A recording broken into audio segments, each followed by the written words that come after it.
মন্ত্রিসভায় অনুমোদন পেল 2026 ও 27 অর্থ বছরের 9,38,000 কোটি টাকার বাজেট। দেশের ইতিহাসের সবচেয়ে বড় বাজেট উপস্থাপনার আগে মন্ত্রিসভার বিশেষ বৈঠকে অনুমোদন দেয়া হয়েছে 2026 ও 27 অর্থ বছরের প্রস্তাবিত জাতীয় বাজেট।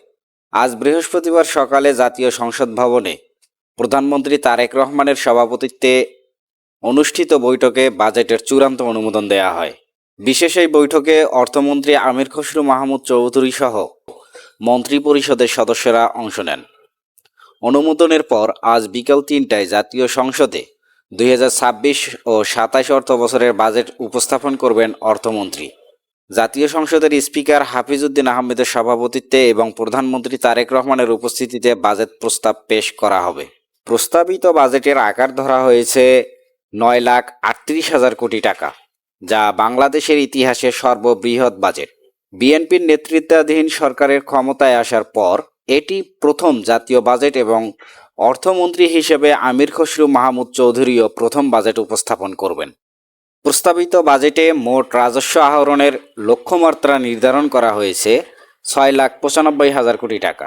অন্যদিকে বাজেট ঘাটতি হতে পারে প্রায় 2,51,000 কোটি টাকা, যা দেশের মোট দেশজ উৎপাদন বা জিডিপির প্রায় 3.6%। এই ঘাটতি পূরণ করতে সরকার বৈদেশিক ঋণ ও অনুদান থেকে 1,16,000 কোটি টাকা এবং অভ্যন্তরীণ উৎস থেকে 1,27,000 কোটি টাকা সংগ্রহের পরিকল্পনা করেছে। এর মধ্যে বাংলাদেশ ব্যাংক থেকে নেওয়া হবে 1,12,000 কোটি টাকা এবং সঞ্চয়পত্র ও অন্যান্য উৎস থেকে আসবে প্রায় আরও 15,000 কোটি টাকা। সরকারের দাবি, নতুন বাজেটের মূল লক্ষ্য অর্থনৈতিক কর্মকাণ্ডে গতি আনা, ব্যবসা বাণিজ্যে নিয়ন্ত্রণ শিথিল করা, মানব সম্পদ উন্নয়ন এবং বাংলাদেশকে $1 ট্রিলিয়ন অর্থনীতির পথে এগিয়ে নেয়া। 1972 সালে মাত্র 786 কোটি টাকা বাজেট নিয়ে যাত্রা শুরু করেছিল বাংলাদেশ।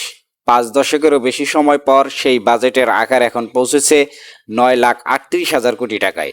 দেশের অর্থনীতির বিস্তারের সঙ্গে বেড়েছে উন্নয়ন কর্মকাণ্ড ও রাষ্ট্রীয় ব্যয়ের পরিধিও। সব জল্পনা কল্পনার অবসান ঘটিয়ে আজ বিকাল 3টায় জাতীয় সংসদে 2026 ও 27 অর্থ বছরের প্রস্তাবিত বাজেট উপস্থাপন করবেন অর্থমন্ত্রী আমির খসরু মাহমুদ চৌধুরী।